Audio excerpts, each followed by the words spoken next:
Fernando, el mensaje. Hoy sí, ¿verdad? Me toca predicar. Sí, Apocalipsis capítulo 3, versículos 1 al 6. Hoy vamos a mirar el mensaje a la iglesia de Sardis y lo encontramos en Apocalipsis capítulo 3, versículos 1 al 6, que dice lo siguiente.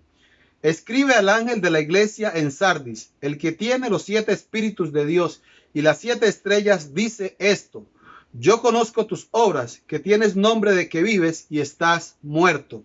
Sé vigilante y afirma las otras cosas que están para morir, porque no he hallado tus obras perfectas delante de Dios.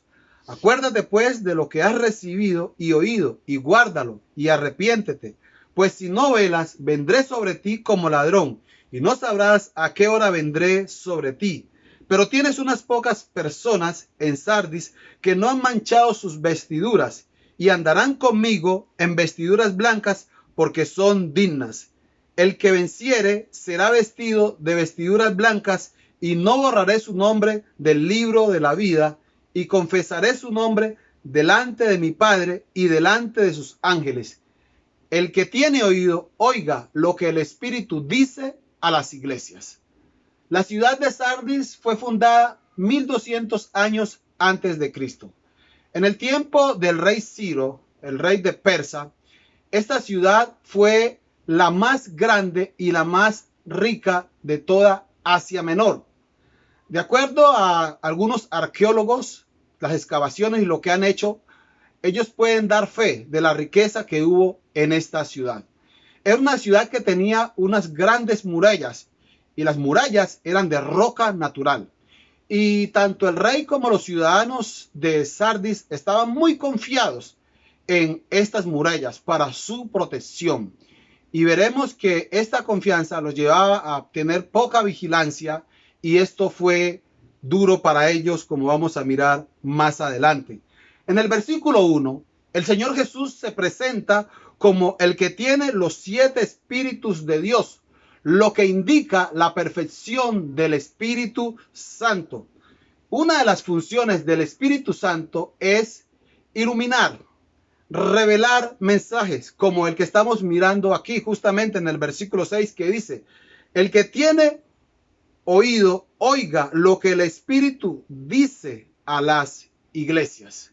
Entonces, una de las funciones del Espíritu Santo es inspirar mensaje profético. Y es el Espíritu Santo quien ha inspirado este mensaje a la iglesia de Sardis.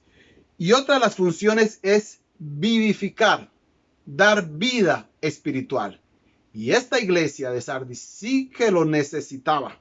Era una iglesia que estaba dormida, era una iglesia que tenía algunas cosas muertas. Mire lo que el Señor Jesús dice. Yo conozco tus obras, que tienes nombre de que vives, pero estás muerto. Conozco tus obras, sé lo que haces. Tienes nombre de que vives ante la sociedad, delante de la gente. Podía ser reconocida, una iglesia famosa.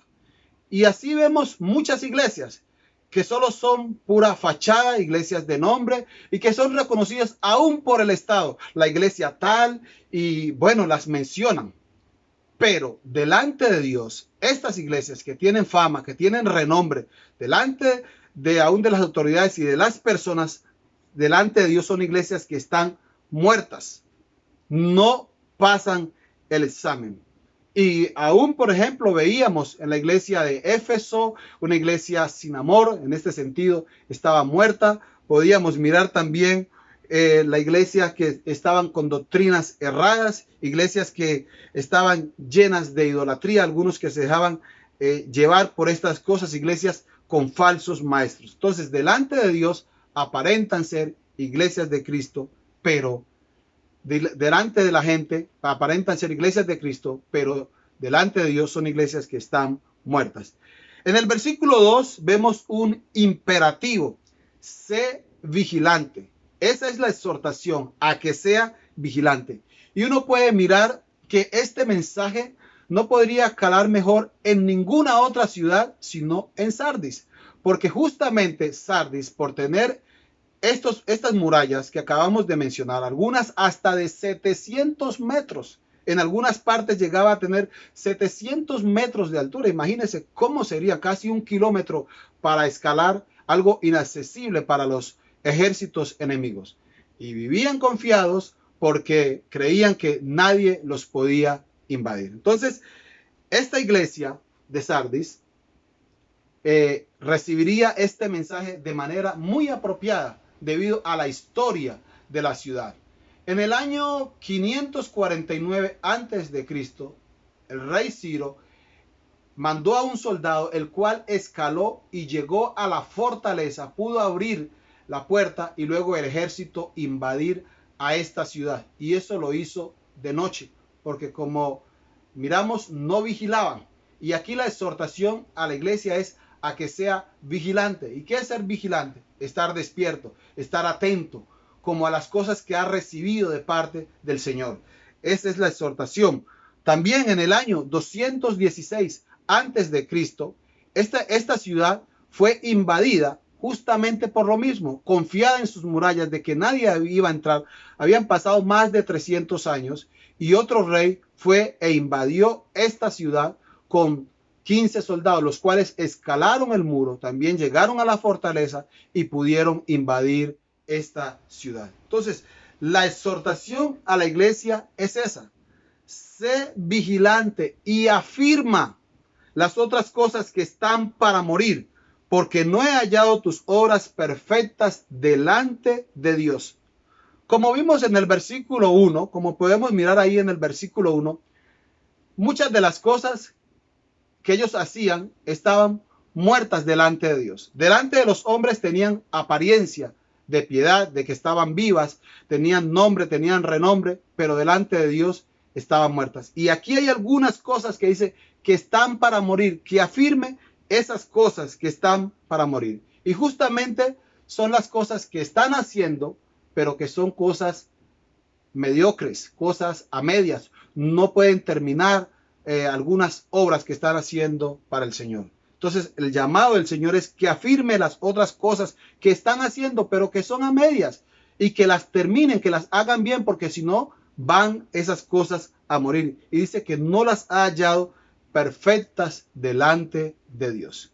Y es el llamado también para la iglesia, mirar qué es lo que estamos haciendo por el Señor, si le estamos dando un servicio, si nosotros como su iglesia estamos haciendo las cosas livianamente, de tal manera que el Señor no encuentra perfectas nuestras obras delante de Él. En el versículo 3 dice: acuérdate pues de lo que has recibido y oído. Acuérdate. ¿Qué es lo que había recibido y oído esta iglesia? Sin duda alguna era el mensaje de Dios, la palabra. Acuérdate de lo que has recibido, la palabra de Dios, y lo que has oído, y guárdalo.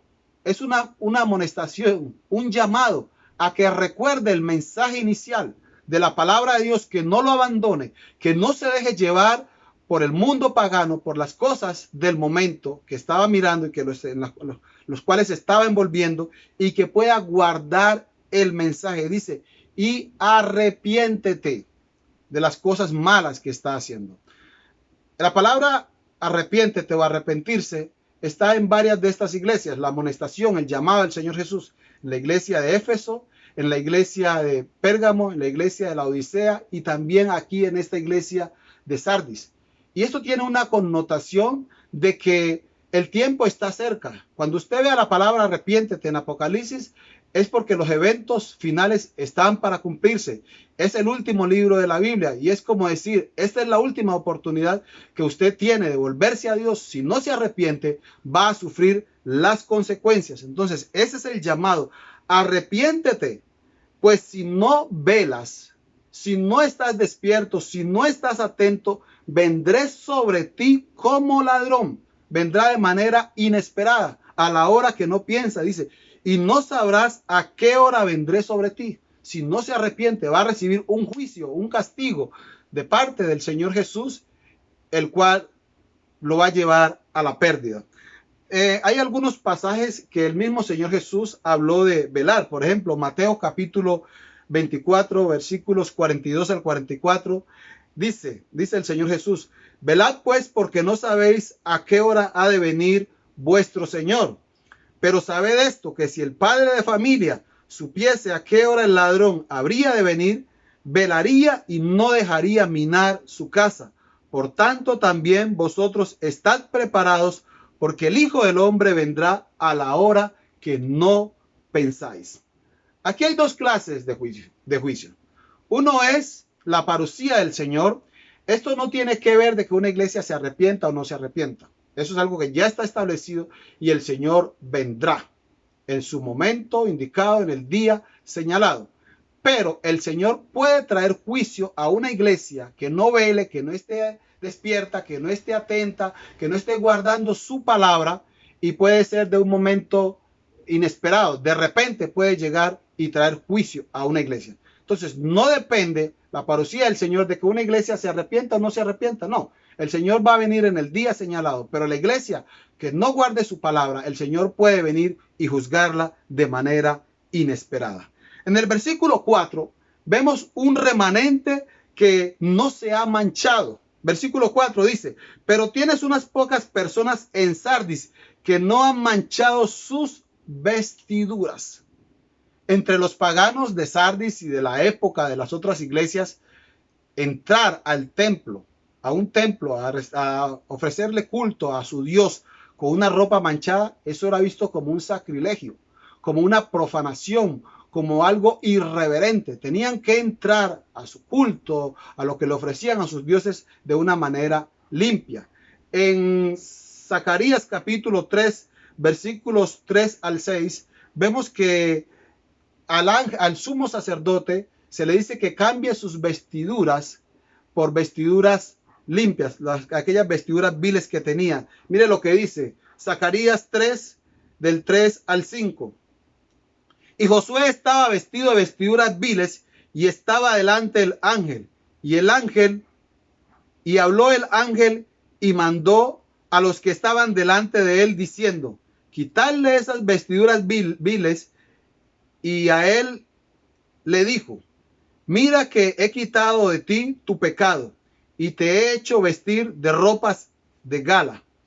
Después dijo, pongan mitra limpia sobre su cabeza. Y pusieron una mitra limpia sobre su cabeza y le vistieron las ropas y el ángel de Jehová estaba en pie.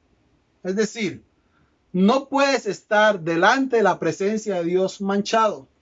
Los sumos sacerdotes, los sacerdotes tenían que llevar ropas limpias, ropas decorosas, porque iban a ministrar delante de Dios en beneficio del pueblo. Entonces no podían estar manchados. Y lo que este mensaje es que no podemos estar manchados delante de Dios. La iglesia como tal no puede estar sucia con un testimonio inmundo delante de los gentiles. Tener apariencia de piedad delante de los hombres, pero delante de Dios estar manchada. Y ese es el llamado. Y esa es la amonestación de que pueda usar vestiduras limpias, aquellos que están manchados. Y el Señor Jesús, aquellos que se guardasen limpios, puros, los iba a vestir con vestiduras blancas. En el versículo 5 vemos una triple promesa para los vencedores. Aquí hay una triple promesa para aquellos que salgan vencedores. Número 1, serán vestidos con vestiduras blancas. En el libro de Apocalipsis, las vestiduras blancas se mencionan 7 veces. Veamos algunos ejemplos. En Apocalipsis capítulo 6, versículo 11, a los que habían sido mártires por el testimonio, por guardar el testimonio del Señor Jesús, se les dice que van a ser vindicados y que se les va a dar vestiduras blancas. En Apocalipsis capítulo 4, versículo 4 dice, y alrededor del trono había 24 tronos, y vi sentados en los tronos a 24 ancianos vestidos de ropas blancas con coronas de oro en sus cabezas. 24 ancianos vestidos de ropas blancas. Apocalipsis capítulo 7, versículo 9.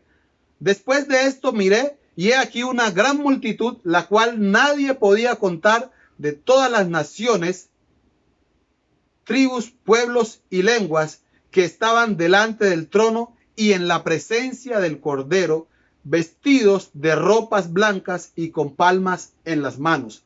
Versículos 13 y 14. Entonces uno de los ancianos habló diciéndome: estos que están vestidos de ropas blancas, ¿quiénes son y de dónde han venido?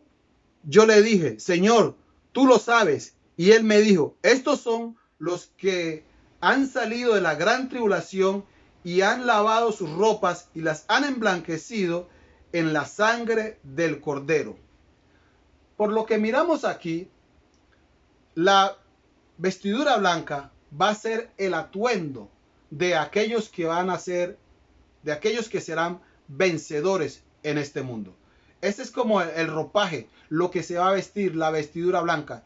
Y lo que se podemos mirar en este versículo 14, que esto es debido al Cordero, al Señor Jesucristo, y las han emblanquecido en la sangre del Cordero.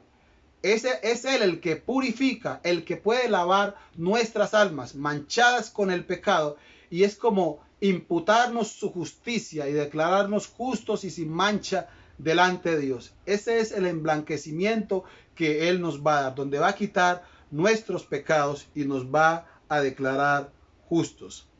La segunda promesa para el que salga vencedor es que su nombre no será borrado del libro de la vida. En Éxodo capítulo 32, versículos 32 y 33, Moisés le dice al Señor que si él no va a perdonar el pecado del pueblo de Israel, que lo borre de su libro. Y el Señor le dice que no, que él va a borrar a aquellos que pequen delante de él.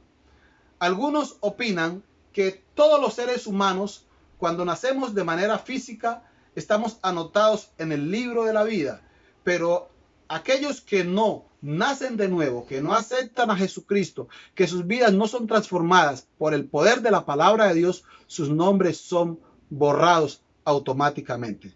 Aquellos que nacen espiritualmente, que tienen vida espiritual, sus nombres no serán borrados jamás.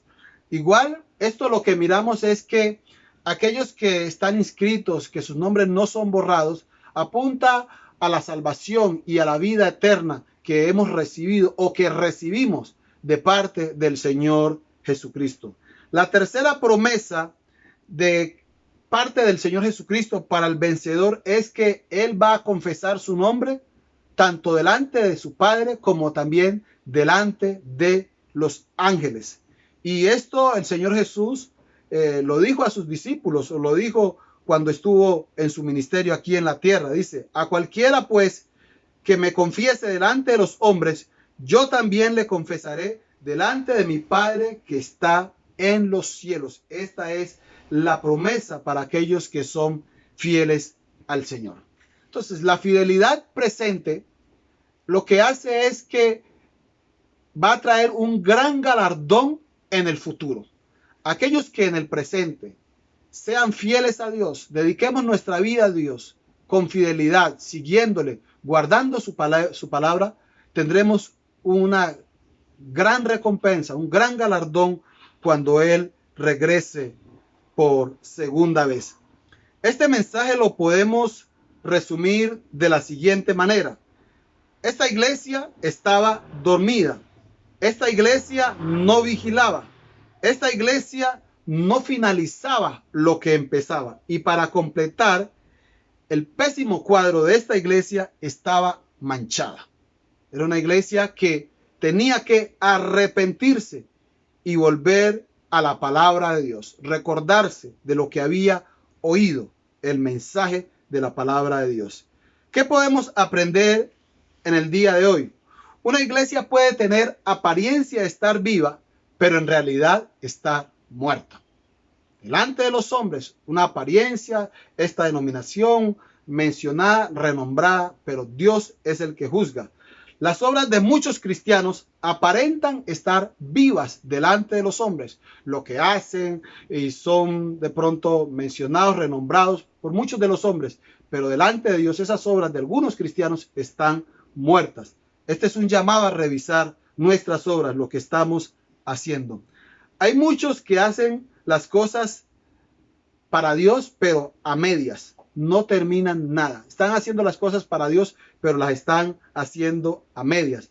Aquellos que se están mezclando con el mundo están manchados. Esto podemos aprender. Aquellos que se están contaminando con lo pagano, que están participando de las cosas paganas, lo que están verdaderamente es manchados. Aquellos que no guardan la palabra del Señor y no se arrepienten, pueden ser juzgados de repente de parte del Señor.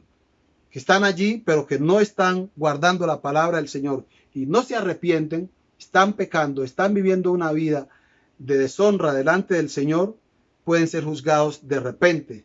Así como en Sardis, también hoy hay un remanente fiel que será vestido de ropas blancas y que su nombre no será borrado del libro de la vida, sino todo lo contrario, va a ser confesado delante del Padre y delante de los ángeles por el Señor Jesucristo. Mi pregunta es, ¿usted está entre los muchos que están dormidos y que no velan, o usted está entre los fieles? Oremos. Padre soberano, gracias Señor por tu llamado a la iglesia el día de hoy, a que velemos, a que estemos atentos a tu mensaje, a tu palabra, a que guardemos la fe, a que revisemos nuestras obras, cómo están, Señor, a que no vivamos de fachada, de apariencia, sino que podamos saber que tú nos conoces, Dios, y que no es tanto la opinión del mundo, la opinión de los hombres, aún del Estado, sino la opinión tuya. Padre, llévanos, Señor, a un verdadero arrepentimiento de las cosas que estamos haciendo, Señor, y que están mal delante de ti. Gracias por tus promesas, Señor, que seremos vestidos de ropas blancas, que nuestro nombre no será borrado del libro de la vida y que nuestro nombre será confesado delante de ti y delante de tus ángeles. Ayúdanos a mantenernos firmes y fieles hasta el final. En el nombre de Jesús. Amén. Le invitamos, si no se ha suscrito a nuestro canal, a que lo haga y que pueda compartir este y otros mensajes con sus amigos y sus familiares. Dios lo bendiga.